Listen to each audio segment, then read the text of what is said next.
I'm Lola. And I'm Mamuna. Together, we have a combined 35 years of experience within the tech scene in North America and Europe. We talk about the highs, the lows, the WTFs of navigating the technology industry and answer your questions about navigating tech careers. This is Lost in Tech.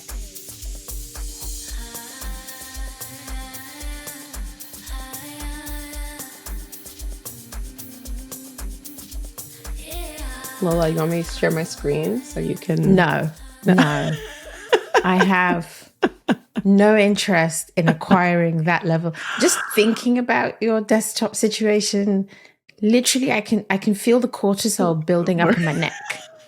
It's stiffening my neck as we speak. Well, the desktop is organized, so I don't have a bunch of screenshots floating around my screen. It's just I have 100 tabs. Why? Why? Why do you need so many spaces? Like, what is going on there? In my mind, it's like, okay, I can focus. I'll put like my Slack in one space, and then I'll put my email in another. Then I'll pop into a meeting, and I am in a certain desktop. I'm like, where's that email? So I just open up a new one. Yeah. Yeah. But doesn't that they're windows? You don't need them to be in a different desktop. They're just different windows. Like, I know, but in my mind, it makes sense. I don't know. And then there's also like this focus window, right? So I'm like, okay, if I'm doing work, I don't want certain things in my screen at a time. I just want to be able to focus on those things. Maximize the window. Do you know what's funny about this conversation actually is I think this is exactly the kind of random quirks. It's like the equivalent of asking someone to empty their handbag. They're like, what is this doing here? And why does this get carried? I'd be like, because one day I needed an X and that's just randomly here. This feels like that level of intimate. Yep. I don't know that I want to know what's on there, but the idea of what you're describing genuinely stresses me out. Yeah. I'm going to send you a screenshot one day. No. Yeah, I don't my 7 desktops. I run an efficient ship. I have only the apps that I'm using, and I'm constantly closing them. I'm always in that like expand mode, and I'm like, show me what I don't need, close, because I just need to not know that it's running in the back. And I've always got activity monitor, so laptops and technology in general break down a lot around me. My husband says I have a magnetic field that seems to bring out. So I'm always like looking at activity monitor on my Mac, and I'm like making sure that what's using the processing power, is it getting too hot? Did the fan just come on? I'm pretty sure in my last job I went through 3 laptops. I got a new phone last year. This is the second one because I had to take the first one back. I got some new AirPods, Apple AirPods, TM. And already I know I'm taking them back because the noise cancellation is not working. So like I destroy tech, therefore I cannot afford to run it as ragged as it sounds like your machine is being run. I'm a power user. Like the max. Yeah, I will maximize the use of my tech, and then I'll say what happened. I was just using it normally and it just broke down on me. Doesn't everyone have 8 desktop screens? And what are you talking about? I think our listeners are equally as stressed as I am, Mamuna, right now. So we probably have 2 camps here. There's no one on your camp. No, I'm just going to say that. It's like, do not do this to your machines. Oh, gosh. Yes, I'm gonna try for a week. Next week we're gonna check in, and you're gonna ask me, how are I'm gonna close out and only have 1 desktop, and let's just try this experiment. Or like when you finish using an application, close it until the next time you need it. Just look at your face. Okay. Like, the idea of that is even just like, all right, let's try it. I'm open to trying new things. Yes, let's try it. Okay. Hi, episode 2. Welcome back. Thank you. We're here. We're doing it. This is great. How are you doing excited today? I'm good. I've got an injury. I hurt my back, but I'm trying to wear it like an athlete badge. You know how like athletes are so hardcore and they're on their game, and then they get injured because they're just so fit. And what are you competing in? Nothing. Life. just life. No, but seriously, so on it was a long weekend here. So on Monday, we went snowboarding, and like Nice. it's the first time we found a place to go snowboarding that's like, it was only an hour drive out of Toronto. It's like a really great place. It was sunny. So I was feeling very proud of myself. It's like family snowboarding day, active. And then yesterday got up at 5:30, went to the gym. I was like, come on. And I don't know who I think I'm kidding. I decided to just, go for a bigger weight on the deadlift, and I did not brace myself. And I just felt my back. And the annoying thing is, like, my coach he was recording it at that moment, and we watched it. It's like my knees wobbled. It's like we saw the moment it happened. It's like my knees wobbled, and I was just like, ugh, my back. Did you stretched, but it's just that it's like spasms. So I need to rest it. I need to take some Advil. But I mean, come on, 2 days in a row, like snowboarding one day, big weights in the gym the second. It's like an athlete's lifestyle. So, injury is just an inevitable outcome of being a boss lady. I'm just, that's how I'm going to wear it. Okay. That's fine. We can tell ourselves whatever we want to tell ourselves. It works for me. It works for me. How are you doing this week? I'm good. I am focusing on steadiness and sanity, getting back to work. It's just busy. Life is busy. And so I'm just trying to be very cognizant of steadiness and not trying to overwhelm or take too much on at one time. So that's actually working, go to acupuncture, do some meditation, like just try to bring that calm forward. And when it all fails, you take it out on your desktop by just opening a new desktop. I just open more windows. Like, that'll show everybody. And in the meantime, I'm punishing myself. Yeah. Do you know what, though? I feel like that ability to access Zen is something I have watched you do. And I'm still channeling. I'm still trying to learn it. So it's like I'm taking notes, acupuncture, meditation. Okay. Yeah. Okay. It's like I feel it. I feel that little ding of stress. I'm just going to go ahead and pull it back. Yes. It's a lifestyle. I'm ready for that. Come on over. Yes. I'll practice closing applications in Windows, and you can practice just chill. Just don't do too much. The breath. Yeah. I think guided meditation is one of the best inventions of the modern app era. All of the apps. And Post-its. Bring them. We're ready. Post-its. Yes. Exactly. I like to, at the end of every day, write down everything that's on my mind that I need to accomplish. So that when I go to sleep, I'm not thinking like, did I do this thing? Did I do that thing? Am I forgetting something? Yes. It's all captured. I wake up in the morning. I add to it if I need to, but I have my start of the day and I can prioritize and go from there. The tricks. I'm taking notes. Yeah, good. I'm taking notes. You can open up a new desktop screen if you need to. No, that is just, I draw the line. There's a boundary here and we've hit the boundary. That's just We're going to find a reason. We're going to find a reason why it will work out. No. I have a question for you. Not. Okay. I think a fun question for you would be maybe talk to us, Lola, about a time. Oh, go on. Yes. You've experienced something weird. Like, what's the weirdest situation you've had in your professional life? Something weird. Oh, weird. Weird. There are, unfortunately, a bunch of things that come to mind. I'll tell you this one. Okay. So I used to work in an agency. I joined as an employee, but kind of, grew to be one of the 6 leaders and shareholders in the agency. And we were like really focused on being like the problem solvers for digital transformation. Probably one of the best professional times in my career. But there was a time we had this one client, and I'm not going to name them, but I'm going to shame the industry. So like, music royalties are a scam. So musicians are stuck in this nasty web of these national monopolies. So like each country typically has like one body that collects all of the usage of rights information for a piece of music and then determines how much a musician should earn when their work is performed. And so like whether you're the lyricist or the session player or you wrote and performed the whole thing yourself, all of that stuff is recorded by these rights bodies. You register your music with them and then they collect the money. Somebody playing someone else's music is literally food in their stomach. if they are a jobbing musician. Mhm. And we saw like pieces of paper and spreadsheets and information being mistyped. So there was like so much opportunity to digitize the heck out of this. Mm. And so we just kept like articulating that.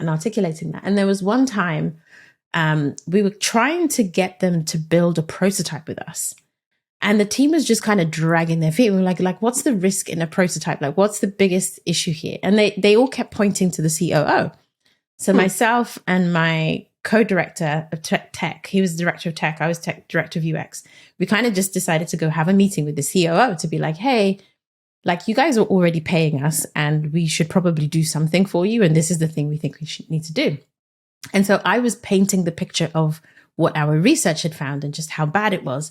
And this guy, The COO. you know, typical mid-40s, confident, the COO guy looks at me in the most English way and be like, oh, just don't be so preachy. You're so effing hyperbolic. And I was like, you know, when you're just in shock. I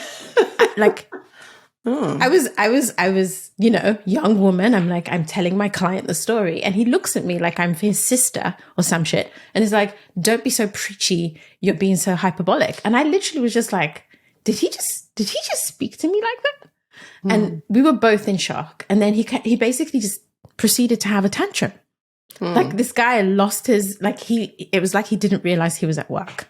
And I didn't even have a reply. You know, one of those are like, there are times when you know you're supposed to argue. Yes. And then there are times when you're like, this is not a me problem. This is a you problem. thing. So I'm just going to let you have this situation.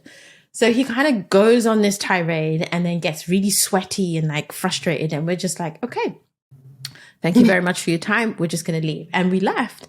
And, you know, terrible. I think he was going through something because then he took some leave. And I never saw that guy again. But it's like, you know, we carried on working with them. We never saw him again. But I remember thinking to myself, I was like, I was grateful I had the mindset to just be quiet because don't engage. 10 years previous, Croydon College Lola would have been like, who the fuck do you think you're talking to?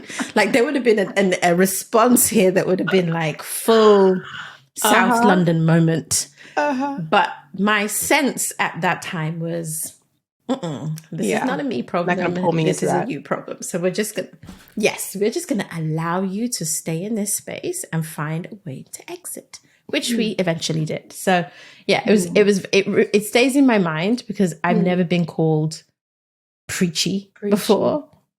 But it's also partially a badge of honor. It's like, yeah. Oh no, he was. I mean, there's no way you take anything that personally unless you weren't okay. Yeah. You know, and so I hope he was okay. I hope he recovered, and I hope he, you know, found a way to fix his life. But that particular moment for me it just stands out because you know when you can see the picture in your head, I'm just like, what in the what? Yep. But it's okay. So that's one of a bunch of very weird situations that I've been in at work. Yeah. That's a good one. It's definitely a strange one. A good one. Definitely a strange one. Yeah. What about you? Strange. What is the weirdest situation you've been? Strange one, yeah. Well, I have a couple. Let's see. One. I do always have a few. Yeah. One, this is pre-tech. I was working as a lab tech in a hospital. And I was asked to go down to the morgue to get some of our materials that we keep in like the freezer. And oh my God, my body's already tensing, the morgue. Yeah. And my coworkers thought it'd be funny to, so it was a heavy door. And they're like, okay, the door is heavy. So you have to keep the door open. You have to run and turn the light on and then get the materials with the door closing behind you because you don't want to get stuck. And so like I was always hyper paranoid about that door closing because they said, do not let it close behind you. So every time I would like sprint over, turn the light on, come back to the door, hold the door, then sprint over, get the materials, run back to the door. And it was like like you have to kind of watch out and be respectful of, you know, the people inside. So on this one day, I felt I had the process down, and they were like, yeah, run down there, grab the materials, and then, we'll continue. So I'm like, okay, great. So I have to get some Petri dishes, whatever. Go down there, open the door. I sprint over, and as soon as I let the door go, I hear it shut, and my heart sank because the lights were not on yet, right? So I'm in the dark, in the freezer, with the lights off, and I panicked. And so Jesus Christ. The lights. I run back to the door, and I'm trying to push the door. It was not opening. So I pull myself together. I go turn the lights on, and I'm like, okay. And as I take this breath to calm myself down, I hear people laughing on the other side of the door. And it turns out my coworkers little fuckers were playing a prank, because that's funny. And they had closed the door, and they were listening to me panic in there. And so I felt like that was a little bit strange, maybe a little bit weird, maybe a little bit messed up. I don't know. No. But after some time, they let me out. Yeah. Yeah, did you tell your mum about this? She might hear it now. No, because Mamuna, the thing is, I'm pretty sure that she would have called up for all the pastors and all the prayer warriors to start sending some cleansing, you were locked in a morgue with dead bodies. We need to cleanse the spirit for all this, It was just one of those surreal moments where you just sort of survival. I'm I could freeze in here. I could freeze to death. I could, all the things just start going through your mind. And I was like, okay. It felt like forever, but I probably was in there for 5-10 minutes. But it felt oh my gosh. 1 minute's too long with the door closed. It's just and it's prank people. That is not a good prank. It's not a good prank. That's what I said. I came out and I was just prank.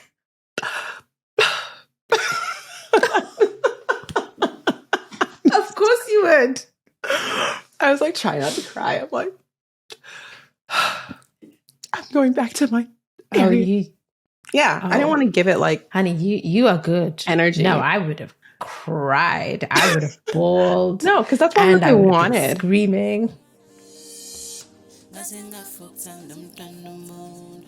And now we have our first write-in from a listener. Yes, let's do it. So let's go into it. I feel like I'm, in that classroom when you're going to read out loud. So let's just hope that I remember how to do that without stumbling on my words. The letter says, Dear Lola and Mamuna, I am writing to you for advice on a situation I'm facing at work. I'm a product manager working in regulatory technology, and I'm currently in the process of building financial products. I'm struggling with the issue of people wanting to cut corners to save money, as well as developers and solution architects wanting to build their vision instead of what the clients actually need. I'm seeking advice on how to best manage this situation. What strategies can I use to ensure that my clients get the product they need while also maintaining good relationships with valuable stakeholders? Are there any best practices that I should be aware of? Your input and advice would be greatly appreciated. Anon, UK. Wow. Anon. Well, Anon does the job that we do. So that's a good starting point. Product management. Yes. What do you think as you reflect on that? Yeah. The first thing that comes to mind is culture and context. This is not a unique problem. So I think that's great, right? It's one that we all face. Yes. So that doesn't make it any more fun, but it is it's common. And so I think the first thing we want to think about is the culture.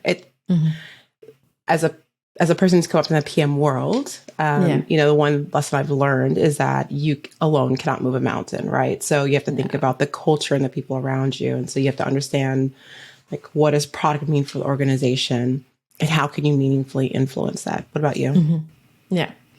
Yeah, I mean, I think that's a big one. I'm not getting a sense of how big or how small, but I feel like these dynamics feel like big company dynamics where you sort of have islands of engineering wants to do this. Right. And then, I know what my clients need and then I want to do that. And so I would say I practice a version of user-centered thinking called colleague-centered design, right? It's what what is happening with the people? So don't just think about them as like engineers and solution architects. Right. What does Jennifer need today? Why is Jennifer wanting to build her version of this product or her vision?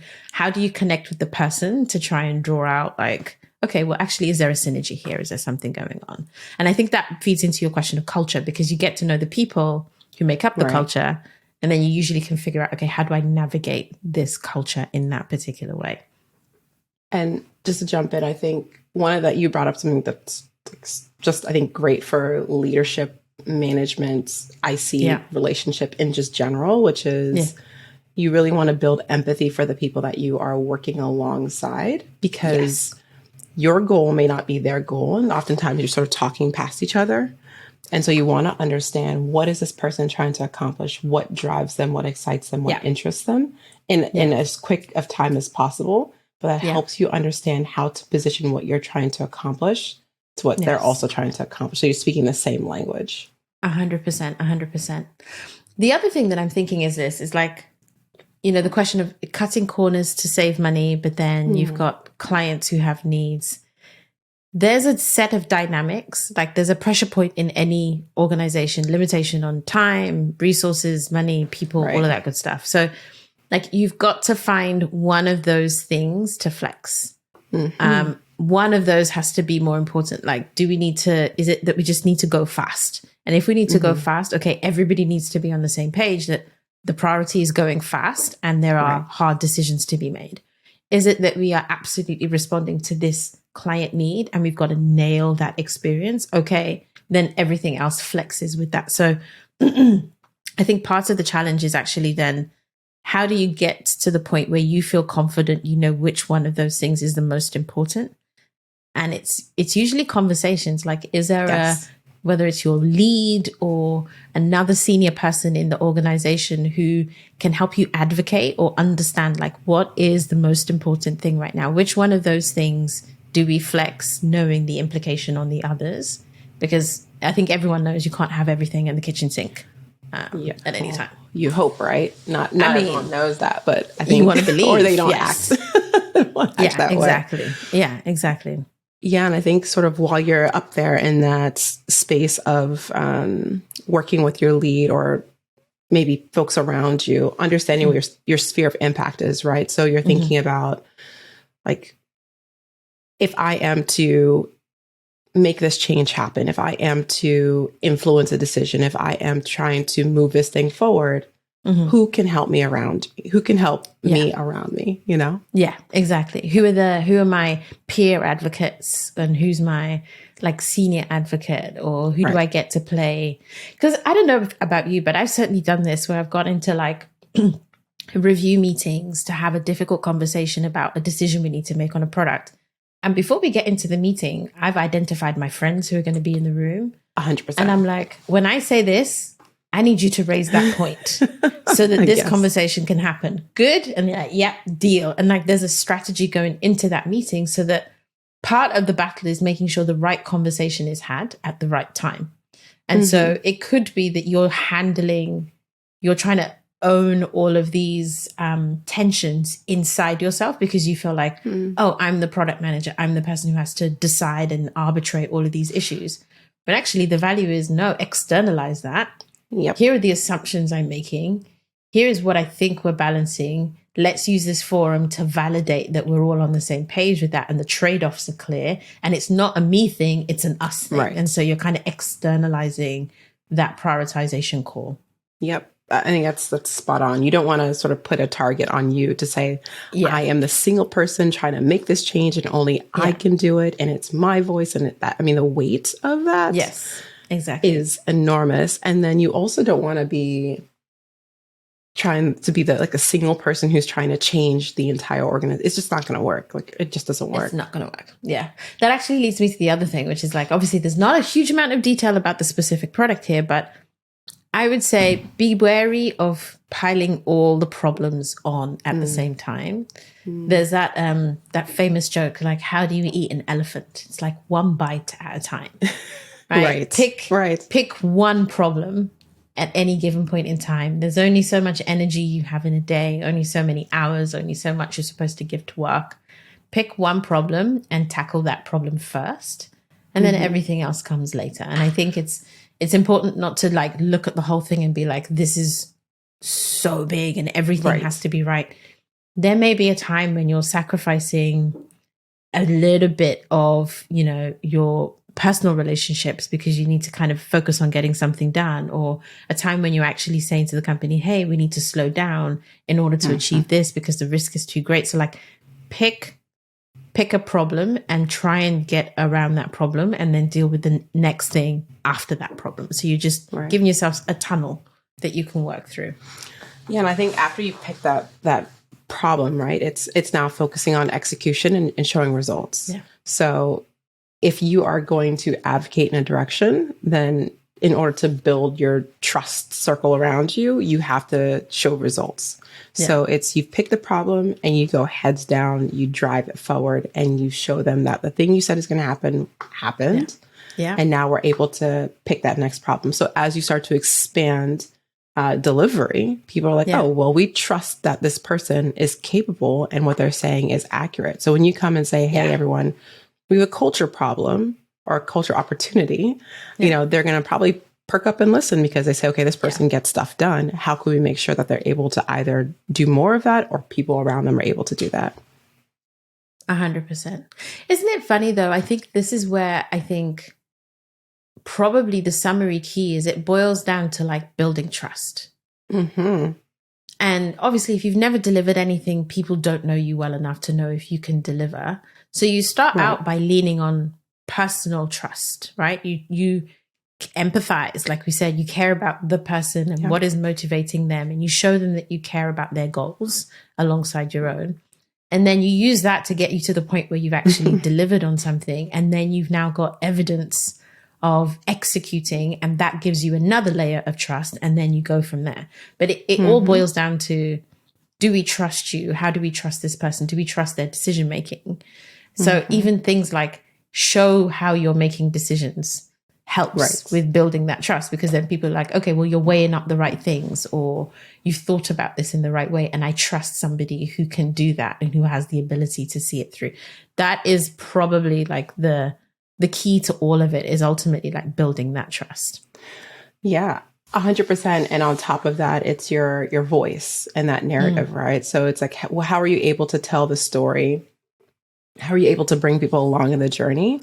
I remember earlier on in my career, did not have that down at all. And I would just kind of heads down, get it done, and then move on to the next thing. And then when I would come up and say, hey, maybe we should try a thing, like, why would we do that? And I needed to talk more. I needed to talk about the results. I needed to show people, you know, not just show people, but to tell people what was happening in a way that aligned and they could best understand. And it's important. It's important. Yeah, 100%. So to summarize, I guess, the advice. So we're saying, understand the culture and the context of the organization. Like, what are the norms there? And then try and define your sphere of impact. Like, what is the thing that you're going to be able to do? Start with one problem and go from there. Build your network, peers, advocates, supporters, people to work with you.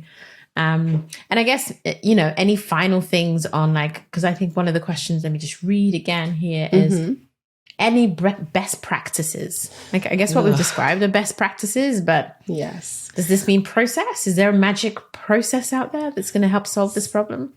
No. So I would say try not to get sucked into like the standard of the way of doing things, because there is no standard, no problem. It's the same. It's always different. And if you lean too heavily on something, it's going to break. Like it's just not going to work for you. So you have to be flexible in approach. I mean, don't get me wrong. You can OKRs, you can understand how OKRs work, but you have to figure out how it works for you and where you are. And it's going to be different. It should be different in every place you work, or however you try to apply it. Yeah.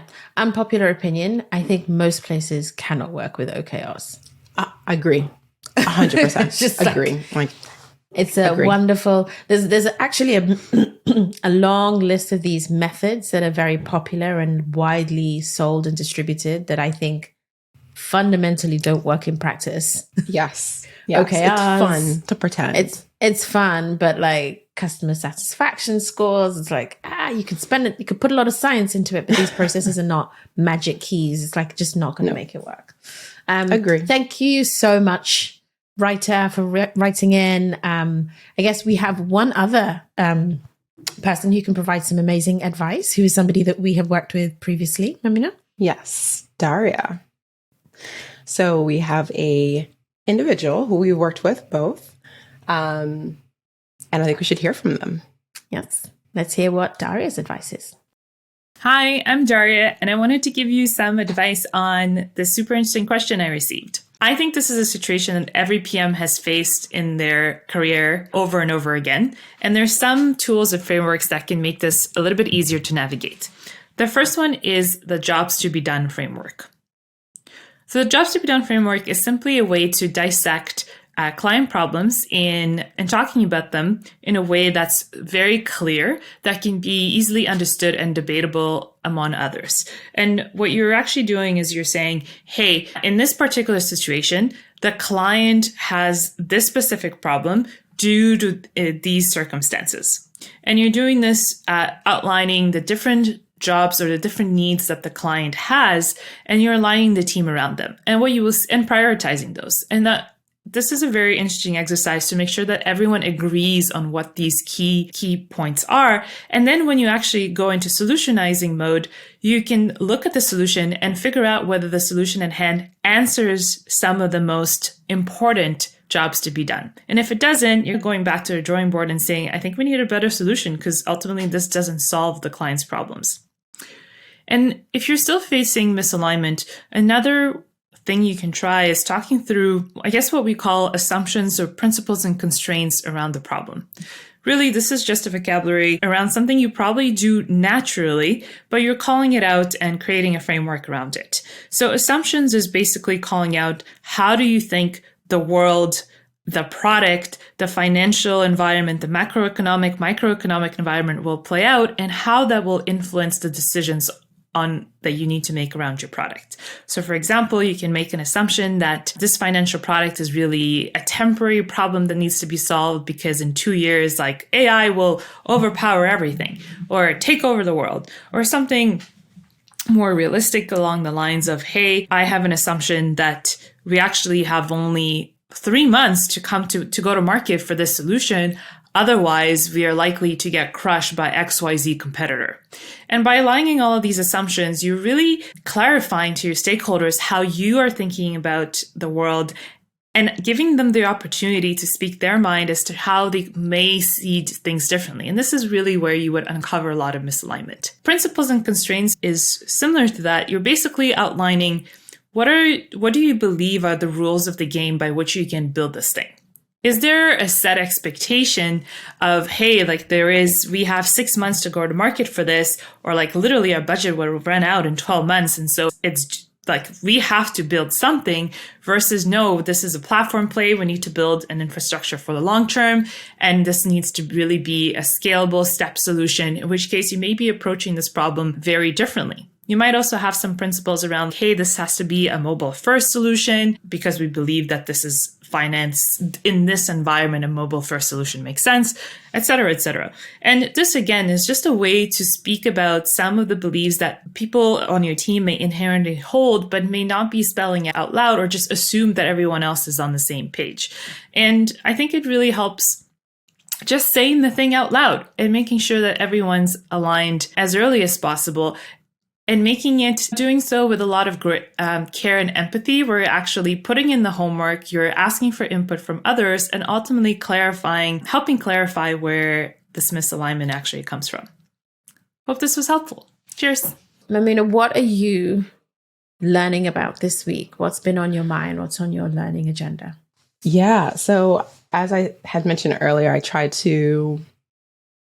not to take on too much at one time because I feel like, I know like my mental load and I can feel it when it's can be heavy. So at the moment, I'm not actively like reading any books or anything too heavy. I think right now it's just very focused on patience and priority. So giving myself grace to know when I am working hard and at like that near max, and also thinking about prioritization. So I'm actively just prioritizing all day, every day, lots of things incoming. I'm in my mind, I'm like, okay, stack rank, that falls here.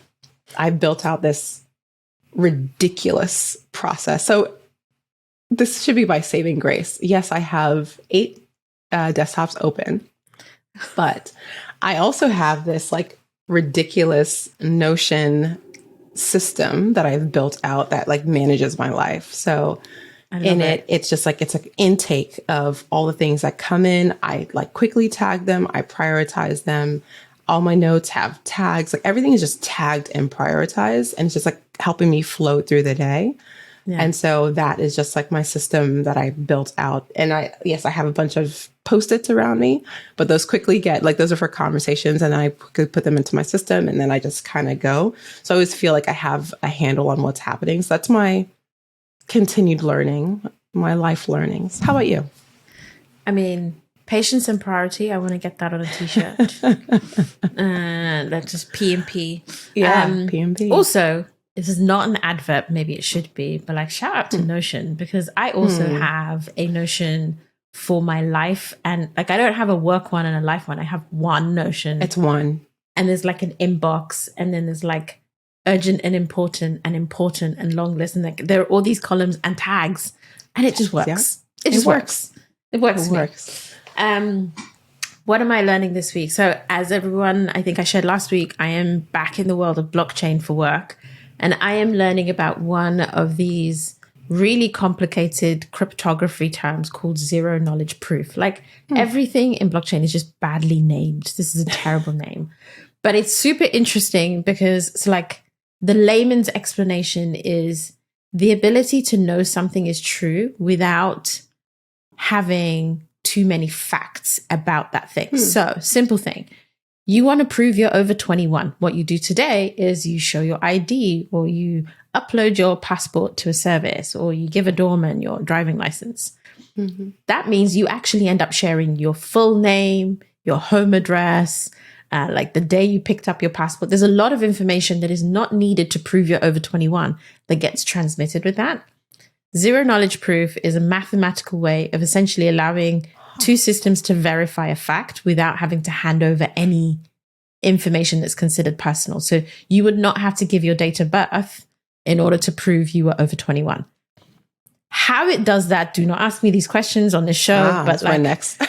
No, we're not turning this into a cryptography podcast, but it is a fascinating capability because it does then, it kind of opens up a world of possibilities. It says, hey, like a lot of the internet we navigate today is about, like so many of the rules we see, cookie pop-ups, they're all about protecting our privacy, and we care about our privacy. Yeah. But the internet as it is today doesn't have this technology available to protect your privacy in this kind of like innate foundational way, whereas blockchain does.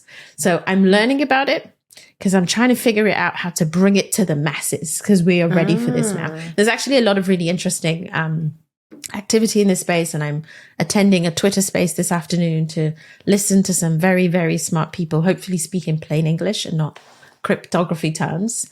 But yeah, it's been a very interesting journey. And as usual with blockchain, I'm sleeping deeply every night because my brain is bleeding with knowledge. So not only are you heavy lifting weights in the gym, you're also lifting brain weights. Badassing at life right now. Athletics across the board. Good for Mental, physical, the full works. Yes, I love it. This is why I need cake. This is why I deserve cake. It's like, and we're back to cake. We're back to cake. Let her have cake. Tiramisu. I'm going to go have tonight. I think I'm craving, my back. I'm craving the tiramisu. I like how you added that part in there. Like, I'm just going to sprinkle in an extra slice of the tiramisu. Just a tiramisu. Just a little bit more. Just a little extra. Because my back hurts and I'm working really hard. So it's just like, boom, cake.